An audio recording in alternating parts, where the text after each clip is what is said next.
We say that these people can't go into Mecca, but this is a riwayah that says, yes, he was in Mecca. While the Imam was going around the Kaaba, beats me if I know, ask the jurists, you know, ask the jurists. How did this atheist gain access to the Kaaba? And you know what he said? Because he was pretending to be a Muslim, but he was an atheist. Funny. We let someone who pretends to be a Muslim but an atheist to enter Kaaba. But we dismiss everyone else in our own little idea of what constitutes a Muslim and what does not constitute a Muslim. Anyway, these are food for thought, by the way. Think about what I'm saying. The man comes to the Imam, he says, do you seriously claim until this day and era? Can you imagine this day and era? Imam Ja'far al-Sadiq is how far away from Rasulullah sallallahu alayhi wa sallam? Not far, not far.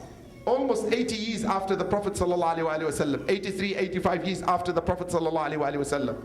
You know, Imam Ja'far al-Sadiq. After 83 years after the Prophet, this man comes and says to Imam Ja'far al-Sadiq, do you seriously tell me that there is a God? And you are going around the Kaaba praising his name? Have you lost your sanity? This is what this man is telling Imam Ja'far al-Sadiq. Imam Ja'far al-Sadiq did not slap him. Imam Ja'far al-Sadiq did not give him the biggest frown in his face and say, how dare you, you atheist? Have you no shame to dismiss the existence of God? He didn't say that. He said, listen, he called him by his nickname. Out of respect. Seriously? Wallah, our Imams are amazing. They still show respect to someone who denies the existence of God. He calls him by his acronym. يعني يا أبا فلان. يعني when you say يا أبا Muhammad, يا أبا Ali, يا أبا Mustafa, كذا. You know, he didn't call him by his first name, and that is a sign of respect. He said, oh, so and so. Tell me something. If I believe in the existence of God, and I do good in this world for the sake of being good, and then, as it turns to be, when we all die, there is no God, what would have I lost? He said, nothing. Which is logical. Let's say, ma fi God, but I lived a good life. What would I have lost? That atheist said, nothing. He said, then let's reverse the situation. Let's say there was a God, and I did not lead a good life. What would happen to you? He said, I would be at lost. He said, then take your chances. Subhanallah. Take your chances. Be good. Don't doubt. Have that belief in God. Perchance, if you come to the end of the world, you will find Him. And then you would not have lost this world and the hereafter.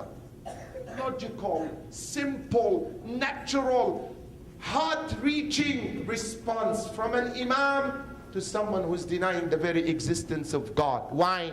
Because it is our duty to show them and win them over. We do not want to increase the family of unbelievers, of anything. We want to increase the family of believers. Brothers and sisters, let me ask you this question. Which is better? A community where we can make the family of believers grow regardless of what background they come from? Or is it to live in a society where no one wants to believe in anything, let alone God? Honestly, what is the better alternative? Is to increase the family of believers, whether they are Christians, whether they are Jews, wherever they are. At least they will have common interest with you, and that is what? Goodness for the rest of it, the human. To establish justice, to reach out for you when you need me and when I need you, to create a world that is free from drugs and addictions and alcoholism and abuse, right? All people who believe have these ideals. So are we better off increasing such families or decreasing them and dismissing them? No, you know what? I don't want to be friends with Christian and Jews. Why? Because the Quran says, don't take them as friends. Wallah, the Quran didn't say that. Wallah, the Quran didn't say it. Wallah, this is the biggest injustice when people misquote the Quran and say that the Quran said, don't take them as friends. God is not talking about them in that context. You can have Christian friends. You can have American friends. You can have friends from all walks of life as long as they have common denominators with you on the basis of our human existence and what makes a human a better human. You may find in an American something that you don't find in yourself. You may find in a Christian something that you may not find in yourself. You may find in a Jew something that you may not find in yourself. And that is an opportunity for us to grow and to learn. Just like the Prophet ﷺ said, Al-hikmatu dalatul mu'min huwa awla biha hina aw ayna ma wajadaha. Wisdom is the lost property of a believer. He is more worthy of it wherever he finds it. Wherever and with whatever or with whoever he finds it. Regardless where you find this wisdom or this quality or this characteristic or this good point, take it on wherever you find it, because it is good, and when it is good, it is worthy of being practiced.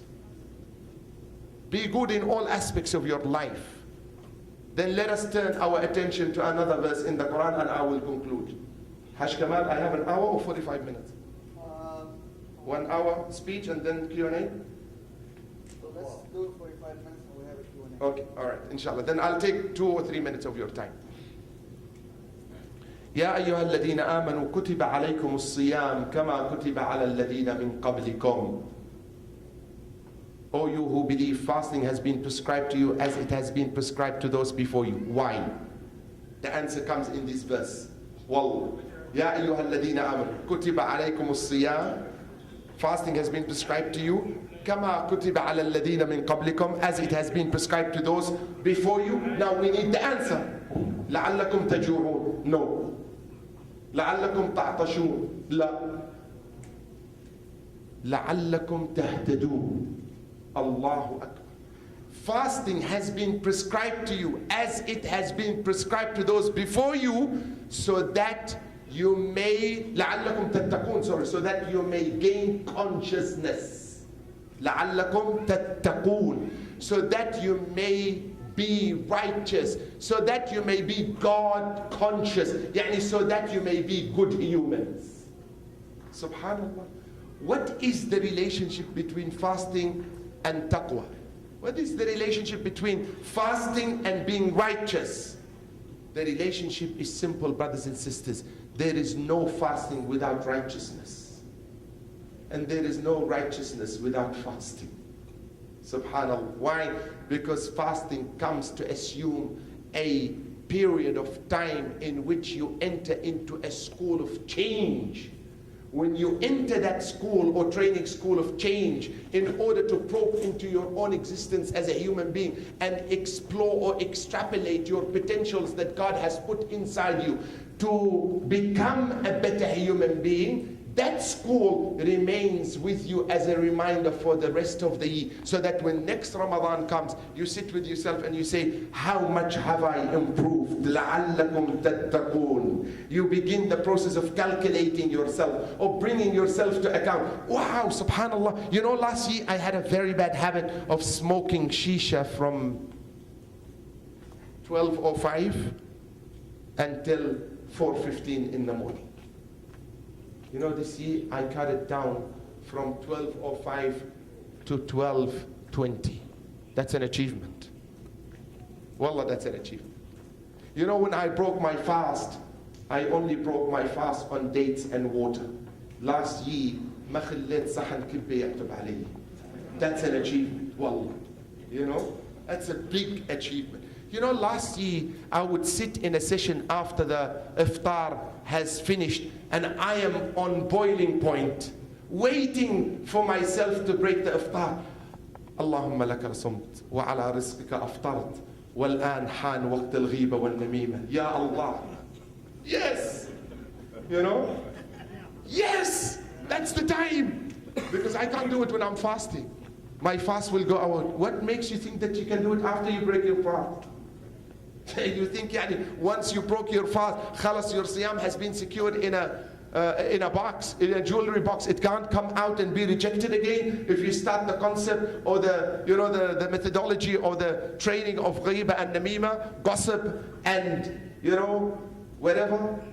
No. And imagine if next Ramadan comes and says, you know what? Last Ramadan I did not commit one act of ghiba. What an achievement. What an achievement. You know what? Ramadan comes and I make a commitment, and next Ramadan comes and says, you know what? Subhanallah, throughout this year, all I could hear from my mother, Allah yarda alayk ya ibni. What changed you? Because it's the month of Ramadan. I reconnected with myself and I said to myself, why am I doing this to mom? Why am I being cruel to her? Why am I being cruel to dad?